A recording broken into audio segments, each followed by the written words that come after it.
চিকিৎসকের ধর্ষণ ও খুনের ঘটনার 30 দিন পেরিয়ে গেলেও এর প্রতিবাদে রাজ্য জুড়ে কর্মবিরতি পালন করছেন জুনিয়র চিকিৎসকরা।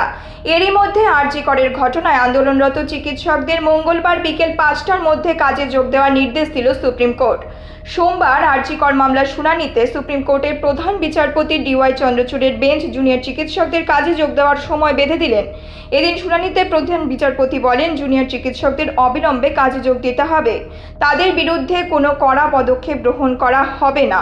তবে আগামীকাল বিকেল 5টার মধ্যে কাজে যোগ দিতে হবে। এরপরেও যদি কোনো চিকিৎসক যোগ না দেন তবে তার বিরুদ্ধে রাজ্য কোনো পদক্ষেপ নিলে বাধা দিতে পারবে না সর্বোচ্চ আদালত।